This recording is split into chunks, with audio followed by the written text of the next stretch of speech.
Namaskaram, Sadhguru.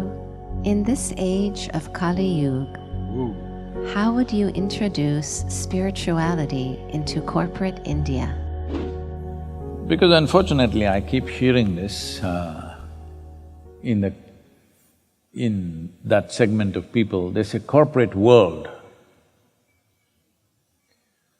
So, well, this is a very important thing, that we don't break the world into many pieces, which we have already done in the name of race, religion, nationality, communities, caste, creed. Now corporate world. This is also not new, class has always been there. Either money or lack of money has united people. Moneyed people gather in one place, no money people gather in another place. So, that is what probably they're referring to as a world. Well, different religions are claiming it is their world, you know. Now, classes are claiming their world. I don't know what else will claim. No, there is a world. If you were a part of it, you would be a great contribution. But unfortunately, if you're not a part of it, you become exclusive. Exclusivity invariably brings exploitative tendencies in everybody. So, every economic system that you create, you talk about communism, you talk about socialism, you talk about capitalism, every system has become exploitative at certain point of success.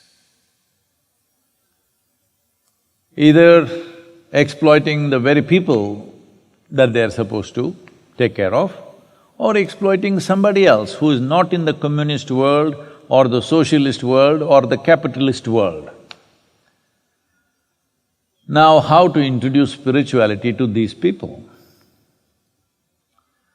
Well, these people have found material success.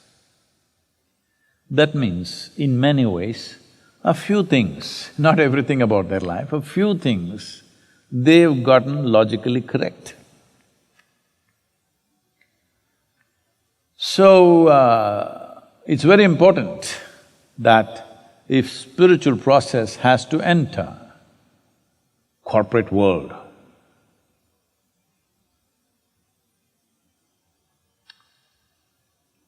it has to be logically correct.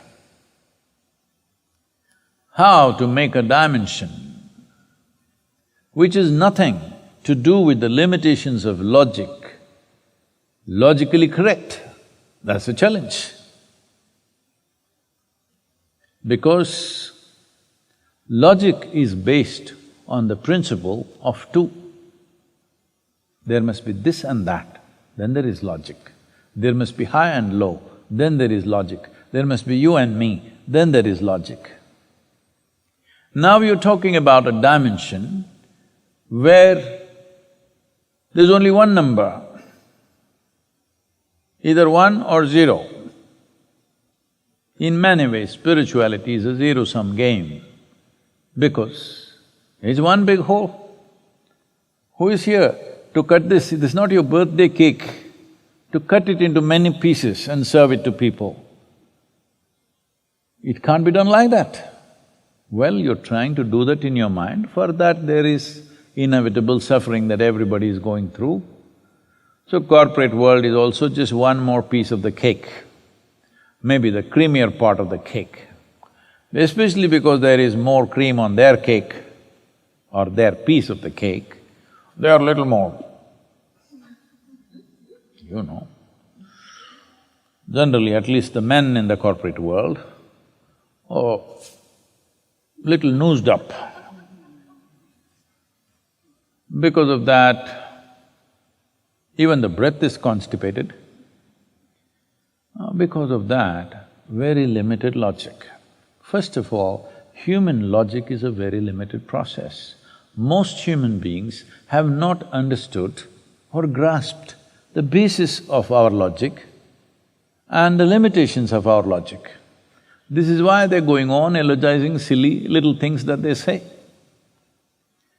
Well, for this there is Indian masala. You know, I haven't eaten anything. If you talk Indian masala, my mouth will water.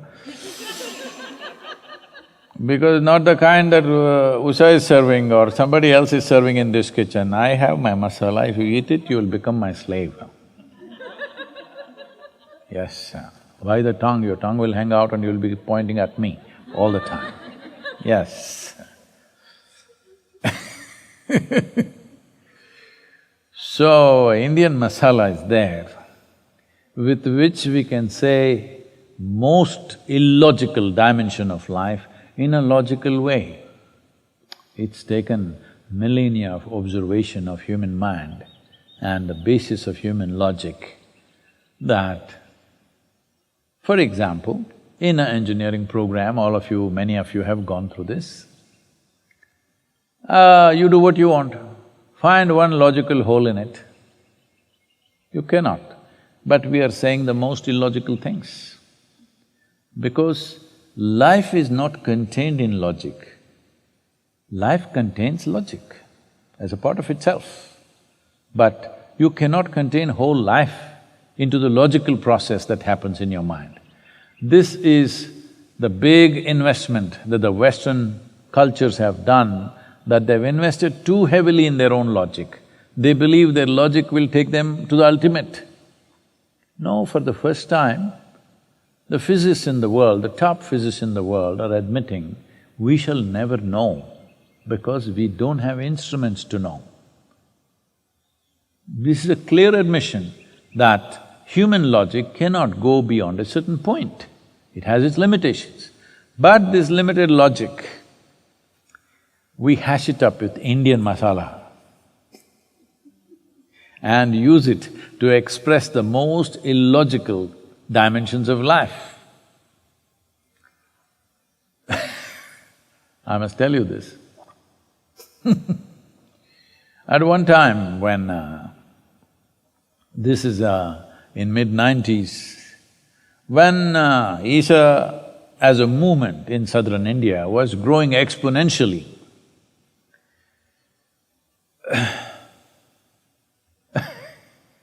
so, for the local people in Tamil Nadu, I'm somebody who landed up from somewhere, who doesn't know a word of Tamil, but bullying them with their own language, or saying all kinds of words which don't belong to Tamil but conveying what I want to convey. Even today I'm managing Tamil language with just 33 words of vocabulary. Then it was just 11. So saying all kinds of things, but it was logically correct. So they were taken by it and it was just growing. The state government got little nervous, who is this guy? He just anywhere he goes, thousands of people gathering, what's happening? Is he going to start a new political party? Is he going to contest elections? All these kind of things came up. So it seems they sent some intelligence officers to our programs. Maybe here also, I don't know if you're FBI. So they came and they did the inner engineering program, then unfortunately they got into the 𝒑𝒑 program, and the horror of horrors, they got into the 𝒮𝓻 program. And then they submitted a report. After almost 2 years after this report was submitted, we found some access to the report because we didn't even know such a thing had happened. So these guys who reported, to put it in a brief form, they said, this first program is very good. You know what they mean. What they mean is, it's logically correct. Second program is little crazy, but all right. Third program, this must be banned. Because without doing anything, they're just sitting there and going crazy. Not doing anything, at least in the second program, they were doing something to go crazy. In the third program, they're doing nothing and they're going crazy, this must be banned. So, when I came to know of this, I thought this is a classic case of observation. It has to be logically correct. Tell me, is your existence logically correct? In the middle of nowhere, you don't know where this cosmos begins, where it ends. In the middle of nowhere, you're sitting on a little mud ball called Earth. It's just a tiny little mud ball. And thinking up all kinds of things sitting here. And whoever comes here, we call them an alien. Aliens have come. We are a microscopic, super microscopic existence, but any other life is alien to us. So this is our logic. It's absolutely illogical. Your very existence is illogical. There's simply no logic to your existence. We are trying to find meanings, no meaning. So, of course, with the corporate people, you have to say, you will be peaceful because they're never peaceful. And they're telling me about 120,000 corporate leaders or in the executive group of people, managers and executives in United States are dying much earlier than they should, and about $180 billion is being spent on just corporate executive health in this country. Why are they so sick? It's very natural. When you have a world of your own, you will be sick, I want you to understand. We not only have a world of our own, we also have separate heavens. You should see on the golf courses, people keep on arguing, there is a golfer's heaven. Golfers go to a different heaven where it's full of golf courses. Sex maniacs go to another place. Foodies go to another place.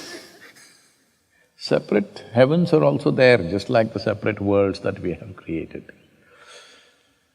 So, corporate world, whether in India or elsewhere, they want something which is logically correct, but still takes them ahead. Well, you know, we got the solution in engineering. 100% logically correct, pick a hole in it, let me see. You cannot, because it's so logically perfect. It's like Indian masala. If you taste all the ingredients separately and the final product doesn't resemble anything that you have put into it. So, it's like I'm calling it Indian masala because in the end it works. And that's all that matters